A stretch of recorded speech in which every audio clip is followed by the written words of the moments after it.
a person could put a dead cat on there. Not a real one. You don't want to kill Fido and throw it on there, but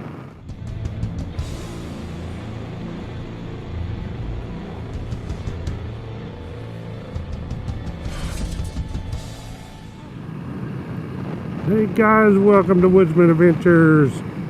I'm just out doing a little ride today on the way home. Hey, I rode in today finally because it wasn't raining. It rained so much it's crazy. I ain't got to put many miles on this. Look at that, 346 miles. But I did do my 300-mile oil change. Yeah, I know the owner's manual says 600, but on all my bikes I always do the 300 instead of 600, and then I'll do 4,000 on every oil change. Same as I did my 250L. 3,000 or 4,000 I'm happy with, but not any more than that. I think that's 8,000 is ridiculous.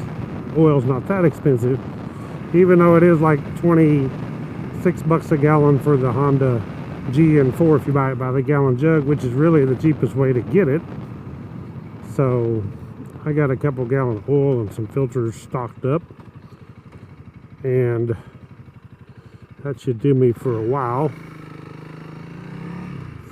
I wanted to mention one thing, was this, people say the on and off throttle on this, you know, the mapping. I have no problem with it. I don't understand what they're talking about. I know what they're saying. When they let off, it just shuts the gas off, I guess. But I guess if you try, you can feel it shut off. But I have no problem with it. I know how to ease on the throttle or pour it on if I want. So to me, it's never been a problem. It feels fine. Other than that, there's not much to say except for this little USB thing I got here. I don't like it. It may be a good one, but one part I don't like is you have to hit the power button over on this side to turn it on every time. Even though it's hooked to the switch, of course, but you have to push the power button every time to turn it on after you turn the key on. So I don't like that. I want it, when I turn the key on, that to be live.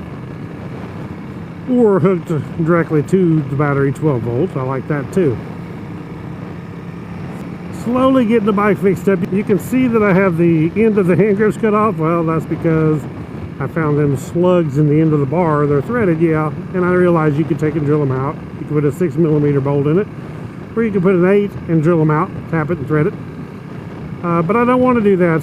So what I opted to do is just go ahead and get Renthal bars, put the service hand guards on, and be done with it. I want it done right, and I just feel like go ahead and put aluminum bars on.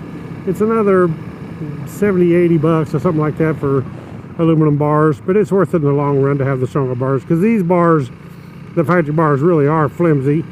I mean, if you don't crash, you don't have to worry about, but if you do, they're going to be extremely easy. Now, you can bend the aluminum bars too, but not near as likely as these steel bars. Not much going on yet. I do have a skid plate, a rear rack, and a chain guard on the way. I can't give you much more yet. As soon as I get here, I'll post some videos. We'll get some stuff going and show you this new stuff. This new product's made for the 300L. It's going to be pretty cool, I think. I do have the Viofo dash cam. They call it a dash cam, even though it's not on the dash, but front and rear camera. Records in 1080p, 30 frames per second. So this is actually really cool. You can see my Viofo video where I installed it on this bike a few videos back. So far I like it. It's small and compact. I don't know if that's what I'll stay with, because I do have a ThinkWare M1 on my 250L, and I really like it because it has the image stabilization, electronic image stabilization. I like that, so I'll probably end up getting a ThinkWare M1 putting on there from Black Box My Car. That's where this one come from. I got it from Black Box My Car, so if you want one, check out my affiliate link down below and you'll save 5%. Either on the Viofo or the ThinkWare. Now the ThinkWare is expensive. I think it's like it's maybe like 200 bucks higher. I'm not sure. If I'm wrong, I'll post it there, but I think it's a lot higher than this Viofo for sure. And they're both good. The image stabilization does make it a little better, but of course you're paying. You buy a premium quality product, you're going to pay a premium price. And this one here probably does just as good as videos anybody needs. All of them make a lot of noise. You know, you got the little microphone right here on the remote, and that little microphone catches all the air, So all of these cameras make a lot of noise on recordings. A person could put a dead cat on there. Not a real one. You don't want to kill Fido and throw it on there, but a dead cat, which is a little furry thing, you can stick it on there. I need to try that and see, but that may make a big difference. So far I am absolutely loving the CRF300L. I haven't even rode the 250 since I got this, but I'm going to have to one of these days. Need to get it out and kind of ride them both, do some comparison videos and stuff like that for you guys to know that that's what everybody's wanting to see. And as soon as I get a chance, where it's starting to sprinkle now, either I get off work and it's raining, I go to work and it's raining, or I don't get to ride the bike because it's pouring rain when I leave. So I'm hoping to get some videos made soon.